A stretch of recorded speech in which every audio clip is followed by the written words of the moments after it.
भूर्भुवः स्वः तत्सवितुर्वरेण्यं भर्गो देवस्य धीमहि धियो यो नः प्रचोदयात्।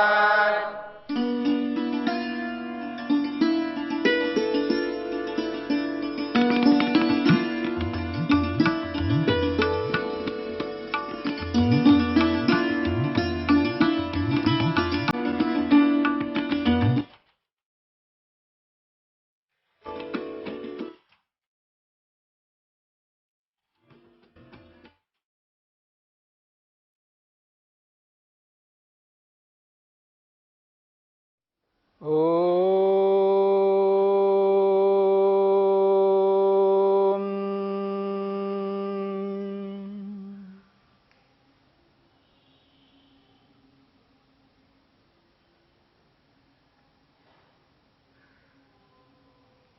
मन के स्वभाव पर विचार चल रहा है। मन के स्वभाव के अंतर्गत अब तक यह विचार किया गया, जब मन रजोगुण से प्रेरित होकर के रजोगुण प्रधान होता है तो ऐश्वर्यों और विषय भोगों को चाहने लगता है, ऐश्वर्य प्रिय और विषय प्रिय बनता है। वही मन जब तमोगुण से युक्त होता है, तमोगुण से प्रेरित होता है, उस स्थिति में अधर्म, अज्ञान, अवैराग्य और अनैश्वर्य प्रिय होता है।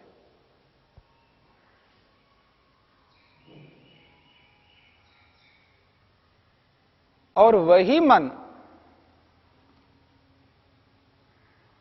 जब सत्वगुण से प्रेरित होता है, सत्वगुण से युक्त होता है, उस स्थिति को लेकर के महर्षि वेदव्यास क्या कहते हैं? वो कहते हैं तदेव प्रक्षीण मोहावरणम, तदेव प्रक्षीण मोहावरणम सर्वतः प्रद्योतमानम अनुविद्धम रजो मात्रया धर्म ज्ञान वैराग्य ऐश्वर्योपगम भवति। जब वही मन रजोगुण से युक्त नहीं है, तमोगुण से युक्त नहीं है, सत्वगुण से युक्त है, सत्वगुण उसके अंदर उभरा हुआ है मन के अंदर, और उस परिस्थिति में सर्वता सब ओर से प्रद्योतमानम, सब ओर से का अर्थ है कोई ऐसी परिस्थिति नहीं है जिस परिस्थिति में मन प्रसन्न ना रहे। कोई भी घटना हो, कोई भी परिस्थिति हो, कोई भी समय हो, किसी भी स्थिति में व्यक्ति हो, कैसा ही प्रसंग हो, मन हमेशा सर्वदा प्रसन्न रहता है, सर्वथा प्रद्योतमानम, मन हमेशा प्रसन्नता से युक्त है। मन का हमेशा प्रसन्नता से युक्त होना बहुत बड़ी बात है। प्रातःकाल देखो, मध्याह्न देखो, रात्रि में देखो, किसी भी स्थिति में, किसी भी समय में देखो, कैसा भी प्रसंग आ जाए सामने, हानि का प्रसंग हो, लाभ का प्रसंग हो, दुर्घटना का प्रसंग हो, बड़ी से बड़ी आपत्ति का प्रसंग हो, कोई भी प्रसंग हो, मन प्रसन्न रहता है, सर्वतः प्रद्योतमानम। ये स्थिति तब आती है, वो कहते हैं प्रक्षीण मोहावरणम, मोह का जो आवरण है वो धुल गया है। मन पर परत पर परत जमा हुआ है मोह, अज्ञान रूपी मोह मन पर जो जमा हुआ है वो जब धुल जाता है, प्रक्षीण मोहावरणम, मोह का जो आवरण है वो धुल गया है, वैसे नहीं धुल सकता। मन पर जो मोह है, जो अज्ञान है, वो वैसे नहीं धुल सकता। फिर कैसे धुलेगा? धर्म से, ज्ञान से, वैराग्य से और ऐश्वर्य से।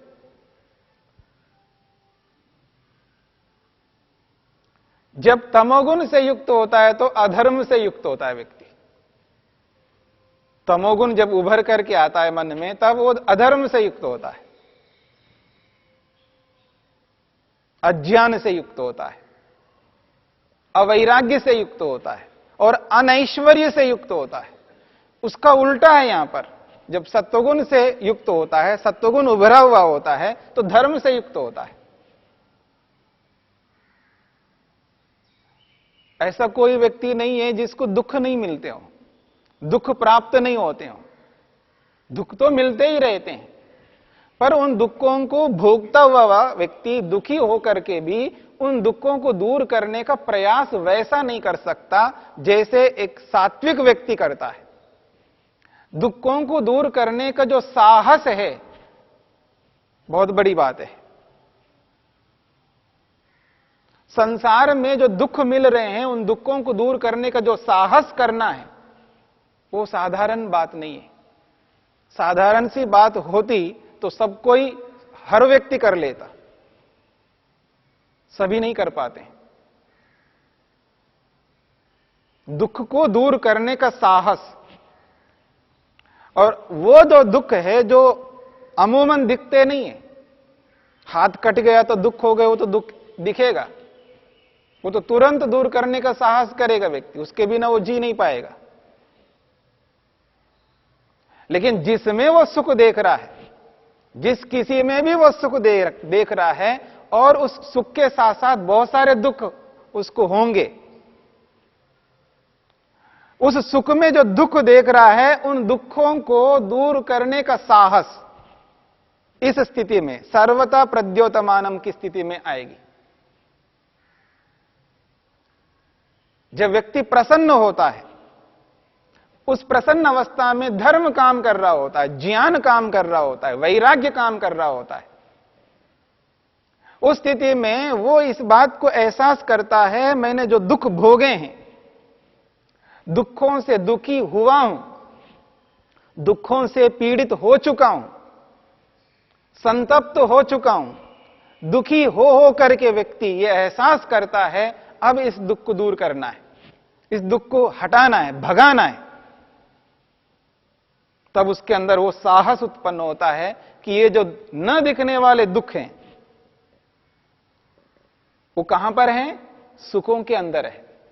संसार के जो सुख हम भोग रहे हैं आज वर्तमान में, उन सुखों में दुख छुपे हुए हैं, अंतर्धान हुए हैं।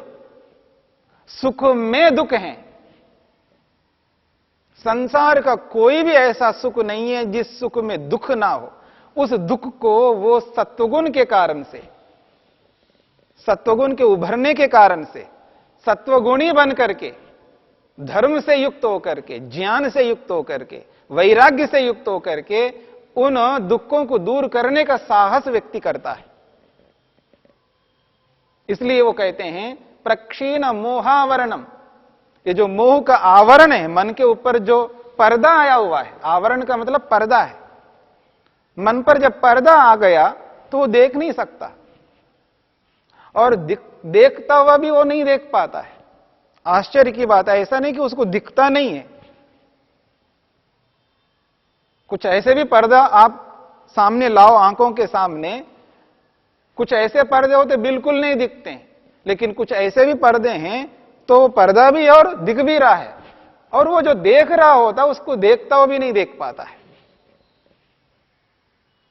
पश्यन्नपि न पश्यति, शृण्वन्नपि न शृणोति, वो वाली स्थिति आती है। लेकिन जब वो पर्दा जो है, मोह रूपी पर्दा, अज्ञान रूपी पर्दा, उसको वो हटाता है, धो धो करके उसको साफ कर देता है। वो मल है, एक प्रकार से अज्ञान रूपी मल है। जैसे कपड़ों के अंदर मल जमा हो जाता है, आज अभी इसको पहन लिया है, कल सुबह तक इसमें मल आ जाता है, इसलिए हमको धोना पड़ता है, प्रक्षालन करना पड़ता है इस वस्त्र को। तो जब जैसे कपड़ों को हम धो करके इसके मल को हटा देते हैं, ऐसे ही ज्ञान रूपी साबुन से अज्ञान रूपी मल को वो हटा देता है, धर्म रूपी साबुन से अधर्म रूपी मल को हटा देता है, वैराग्य रूपी साबुन से वो अवैराग्य रूपी मल को हटा देता है, ऐश्वर्य रूपी साबुन से वो अनैश्वर्य रूपी मल को हटा देता है। प्रक्षीण मोहावरणम सर्वथा प्रद्योतमानम। वेदव्यास जी एक बात और कहते हैं इसके साथ में, वो ये कहते हैं अनुविद्धम रजो मात्रया, रजो मात्रया अनुविद्धम। रजोगुण की थोड़ी सी मात्रा, बहुत कम मात्रा में, जिसको आप कहते हैं लेश मात्र, लेश मात्र यानी बहुत कम, बहुत थोड़ी सी मात्रा है, वो सत्वगुण के साथ वो जुड़ी हुई है वो मात्रा। जो व्यक्ति धर्म कर रहा होता है, ज्ञान प्राप्त कर रहा होता है, ऐसे धार्मिक व्यक्ति को यदि ऐश्वर्य नहीं मिलते हैं, वो अच्छा नहीं माना जाता है। धर्म कर रहा हो और उसके पास ऐश्वर्य ना हो, वो भी लौकिक ऐश्वर्य, इसलिए वो धर्म जो है उसको ऐश्वर्य दिलाता है, और उन ऐश्वर्यों को जो प्राप्त करता है और उन ऐश्वर्यों का जो भोग करना है उसको, वो इस लेश मात्र रजोगुण के कारण से होता है। धर्म के साथ साथ वो जो ऐश्वर्य उसको प्राप्त होता है, उसका उपभोग कौन करेगा? अधार्मिक व्यक्ति नहीं कर सकता, अधर्म करने वाला व्यक्ति नहीं कर सकता। अधर्म करने वाले के पास तो अनैश्वर्य है। इस पर हम चर्चा करेंगे आगे। ये जो ऐश्वर्य है, ये है क्या चीज? अधार्मिक व्यक्ति ऐश्वर्य का उपभोग नहीं कर सकता, लेकिन ये तो धार्मिक है, धर्म कर रहा है, ज्ञान से युक्त है, वैराग्य से युक्त है। जब उसके पास ऐश्वर्य है तो उसका उपभोग भी उसको करना होता है, और धार्मिक व्यक्ति ही, धर्म करने वाला व्यक्ति ही ऐश्वर्यों का समुचित रूप में उपयोग कर सकता है। हर कोई नहीं कर सकता। और उस ऐश्वर्य का उपभोग करना है तो उसके लिए मन के अंदर लेश मात्र रजोगुण काम कर रहा होता है। इसलिए वो कहते हैं रजो मात्र या अनुविद्धम, लेश मात्र रजोगुण से युक्त है वो मन।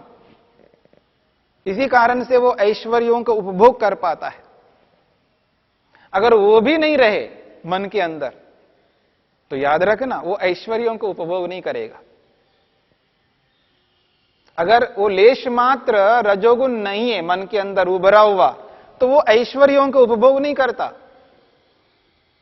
उसको वो ऐश्वर्य नहीं चाहिए होते। उन ऐश्वर्यों को त्याग कर रहा होता है फिर, क्योंकि लौकिक ऐश्वर्यों का उपभोग करना तब होता है जब उसके पास ईश्वर नहीं होता है, और जिसके पास ईश्वर होता है वो इन लौकिक ऐश्वर्यों को त्याग कर देता है। अभी उसके पास ईश्वर नहीं है, ईश्वर का दर्शन नहीं हुआ, ईश्वर का साक्षात्कार नहीं हुआ, ईश्वर से उसको वो आनंद नहीं मिल रहा है, वो ईश्वरीय ऐश्वर्य उसको प्राप्त नहीं हो रहे, इसलिए वो लौकिक ऐश्वर्यों को प्राप्त करता है। और लौकिक ऐश्वर्यों को प्राप्त करके भी उसका उपभोग ना करे, फिर तो वो तो अनैश्वर्यशाली है, वो तो अधार्मिक व्यक्ति ऐसा कर सकता है। इसलिए अधार्मिक व्यक्ति अनैश्वर्यशाली होता है, ऐश्वर्यों के रहते हुए भी वो अनैश्वर्यशाली होता है, क्योंकि उसका उपभोग नहीं कर सकता। इसलिए यहां पर कहा जा रहा है ऐश्वर्योपगम भवति, वो ऐश्वर्य से युक्त होता है, लेकिन वो ऐश्वर्य कैसा? धर्म के साथ में, ज्ञान के साथ में, वैराग्य के साथ में है। और प्रत्येक कार्य को करता हुआ प्रसन्न रहता है। सर्वथा प्रद्योतमानम मनः, उसका जो मन है हर प्रकार से, किसी भी दृष्टि से आप देखेंगे, काल की दृष्टि से देखिए जिसको आप समय कहते हैं, अवस्था की दृष्टि से देखिएगा, दिन रात की दृष्टि से देखिएगा, परिस्थिति विशेष की दृष्टि से देखिएगा, जैसी कैसी भी मुसीबत आ जाए, कोई भी मुसीबत आ जाए, कोई भी आपदा आ जाए उसके सामने, भौतिक आपदा हो जो अनावृष्टि से, अतिवृष्टि से, भूकंप से, आंधी से, तूफान से, अलग अलग प्रकार की आपदाएं जब उसके सामने आ जाएं, या मनुष्यों की ओर से कुछ आपदाएं आ जाए उसके सामने, स्वयं की ओर से वो आपदाओं को अपना ले, स्वयं आपदाओं को वो क्या कहते हैं उसको सामने ले आए, उत्पन्न कर ले। व्यक्ति दूसरों के द्वारा उत्पन्न की हुई आपदाओं को झेलता है और खुद स्वयं उत्पन्न कर लेता है बहुत सारी आपदाओं को, बहुत सारी समस्याओं को अंदर ही अंदर, और दुखी होता रहता है। इन समस्त आपदाओं से वो बच सकता है। शर्त मन को सात्विक बनाना है। मन सात्विक तब बनता है जब व्यक्ति वैसा माहौल अपने आप को दे, ऐसे परिवेश में रहने की चेष्टा करे जिस परिवेश में मन सात्विक बनता है, और ऐसे संस्कारों को उभारे जो मन के अंदर पहले से है। अच्छे संस्कार भी है और बुरे संस्कार भी है, और उन अच्छे संस्कारों को उभार करके, उनको बाहर निकाल करके वो मन से ऐसा काम करे जिससे उसको कहा जाए ये धर्म है। हां, ये आप जो जान रहे हो ये ज्ञान है, अज्ञान नहीं है, मूर्खता नहीं है। और ये जो आप क्रिया कर रहे हैं, ये जो क्रिया है ये वैराग्य से युक्त है, और जो आपके पास है इसको कहते हैं ऐश्वर्य। वो स्थिति उसके अंदर उत्पन्न हो सकती है, और उस स्थिति को उत्पन्न करने के लिए जिस माहौल में हम रहते हैं उस माहौल को हमें देखना होगा, ऐसे माहौल में रहना होगा, ऐसे परिवेश में रहना होगा जिससे हमारा मन सात्विक बन सके। और केवल माहौल से बात नहीं बनेगी, उस माहौल के साथ साथ मन के अंदर जो संस्कार है उन संस्कारों को, अच्छे संस्कारों को उभारना होगा। आप देखेंगे माहौल अच्छा होता हुआ भी व्यक्ति अधर्म करने लगता है।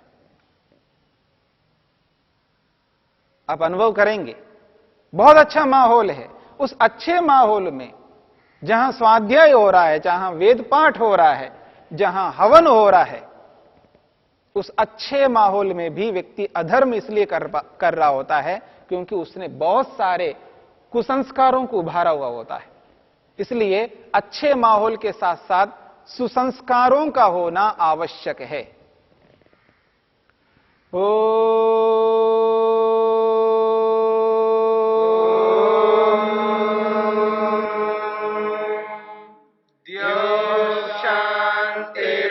शांतिरंतरिक्षं शांति पृथिवी शांतिरापः शांतिरोषधयः